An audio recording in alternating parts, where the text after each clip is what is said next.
I want to start off this video by reflecting upon what an amazing year it's been since the launch of Apex Legends. This game has changed so many lives, mine included, and I'm so grateful to have been asked to commentate for the preseason invitational and just be part of this awesome community. Apex Legends has changed a whole lot since launch, and today we have the newest season and patch. I'm Jamerson, and this is the patch 4.1 breakdown. Let's dive into it. I'm going to start off with the Battle Pass. There are over 100 exclusive items that you can unlock with the Season 4 Battle Pass. If you can't afford to get the Battle Pass right now, it's okay, Respawn still has you covered. Even if you don't purchase the Battle Pass, you'll still be able to unlock multiple stat trackers, a few Apex packs, a caustic skin, and a profile badge. Battle Passes are retroactive, so if you level it up to 110 before you purchase it, you'll still receive every tier of reward. Personally, I find this Battle Pass to be one of the most rewarding with some of the best skins designed to date. Like with every season, we have a new legend to play as. Revenant, the Synthetic Nightmare, is the latest legend to hit the arena, replacing Caustic as the edgiest character in the cast. Starting off with his passive, Stalker, Revenant moves faster while crouching and can climb higher up walls. His crouched movement speed seems a bit slower than sprinting, but is definitely faster than normal walking. He also seems to be able to climb 2 to 3 times higher than other legends. His tactical silence is a projectile you throw that deals 10 damage and disables enemies' abilities for 10 seconds. This is the first silence mechanic added to the game, and I'm excited to see how this affects high-level competitive play. It has a high cooldown of about 25 seconds, but it is an extremely strong tool that can be useful especially against characters like Wraith and Gibraltar, whom often have to use their tactical abilities reactively and defensively. Revenant's ultimate, Death Totem, allows a team, once they interact with it, to be protected from death. That means upon taking lethal damage, those under the effect of Death Totem will be teleported back to the totem with a certain amount of health. The effect of the Death Totem lasts for 30 seconds, which is also how long the totem persists on the map. The totem itself can also be used as a barrier. Last note about Revenant, he also has the low profile passive, meaning he takes 5% more damage, just like Wraith, Lifeline, Watson, and Pathfinder. For Season 4, we've also got a new weapon to frag out with, and that is the Sentinel Sniper Rifle. It's a bolt-action sniper that uses the new sniper ammo round. The Sentinel Sniper Rifle comes with 4 rounds per mag, which increases to 7 rounds with a purple extended sniper mag. It hits 465 to the body, 59 to the leg, and has a 2 times headshot multiplier, hitting for a whopping 130 damage to the head. The Sentinel also has a special feature which allows you to consume 1 battery to give it a temporary disruptor buff. An energized shot from the Sentinel will strip all shields from a target regardless of where it hits that target. Its projectile speed feels very responsive, and its bullet drop is somewhere between the triple take and the longbow, making long-range sniping with this gun quite easy. I mentioned it earlier, but there is a new ammo type now in the game. The sniper ammo and gun classification was added to allow for better balancing of long-range weapons in Apex Legends. Sniper ammo spawns in stacks of 10 and only stack up to 20 in your inventory. This decision by Respawn was to make players more considerate about how they run sniper rifles, limiting a player's ability to spam off shots willy-nilly. Along with the new ammo, sniper rifles now take the new Sniper Extended Mag. These mags can be used with the triple take, the longbow, and the Sentinel.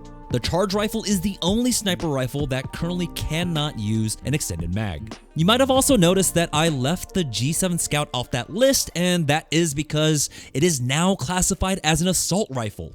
That means the Scout can no longer use sniper optics like the 4.8 or the 4.10 digital threat scopes. The Scout still uses light ammo, and its fire rate has been reduced from 4.5 shots per second down to 4. Respawn have also increased the time between shots from 0.425 seconds to 0.475 seconds when using the double tap. Respawn have also fixed a bug with the Scout, which I honestly thought was a feature of the gun. The Scout used to have 100% accuracy while aiming down sight, even if you're jumping or riding a zipline. That is no longer the case. Despite these nerfs, I still expect the G7 Scout to be an extremely popular weapon. With the reclassification of the triple take and the charge rifle as sniper rifles, energy weapons have seen a significant change. The L-Star is no longer a care drop weapon and is now classified as an energy weapon. Its mag has been removed in favor of just infinite ammo. The L-Star now is only limited by its overheating feature, which has changed from 22 shots before overheating to now 25. Its damage per shot has also been reduced from 19 to 18, along with its rate of fire, which has gone down from 12 shots per second to 10. To balance out a lot of these nerfs, its horizontal recoil has also been reduced. The Devotion will be replacing the L-Star as a care drop weapon. The Devotion now comes stock with a 2x HCOG bruiser sight, what seems like a gold stabilizer, turbocharger functionality, and 54 round mag with 2 additional mags of ammo for a total of 162 rounds. And the last energy gun change comes, of course, to the Havoc, which seems to have received an overall nerf as the turbocharger hop-up has been removed from the game. While the time between shots using the select fire has been reduced from 0.77 seconds to 0.56 seconds, and the damage drop-off range seems to have been increased, there are still better options for long-range poke. Now, with all of these energy gun changes, energy ammo now spawns in stacks of 30 instead of 20 to account for the overall decrease in spawns across the map. Okay, so these were a lot of changes already, so I'm going to quickly go through the next few weapon changes. The R99's damage has been reduced from 12 to 11, and its base white and blue mags have been increased to 20, 22, and 24. The Prowler's damage has been increased from 14 to 15. The Hemlock's single shot rate of fire has been increased from 5.6 to 6.4 shots per second. The Wingman mag sizes have been adjusted to 5, 6, 7, and 8. And finally, the EVA 8 double tap delay has been reduced from 0.85 to 0.8 seconds. Whew.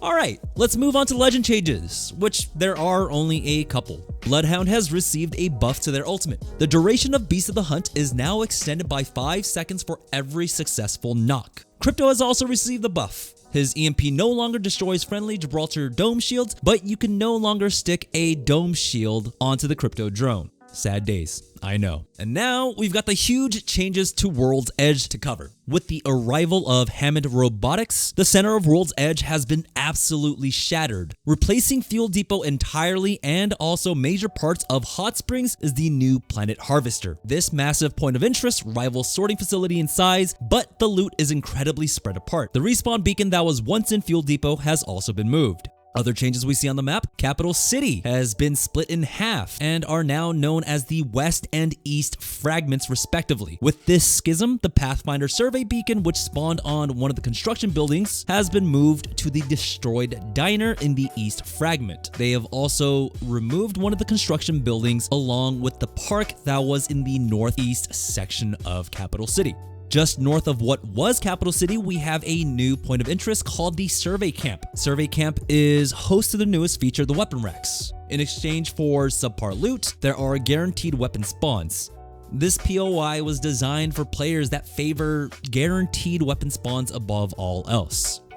And finally, I'll be covering the ranked mode changes for Series 3. The first significant change is that the ranked series duration has been changed back to 3 months from 4 months, just like Series 1. This series, though, will be divided into 2 splits, each which will be 6 weeks long. The first split will be played on World's Edge, and the second split will be played on Kings Canyon. A new tier is also replacing Apex Predator. Anyone that reaches 10k plus RP will now be placed in the Master tier. That means Apex Predator is reserved for the top 500 Masters players only. To reach those tiers, it should be a bit easier in ranked, as Respawn have changed the way assists are counted. The assist period has increased from 5 seconds to 7.5 seconds, along with a number of bug fixes that made assists not count.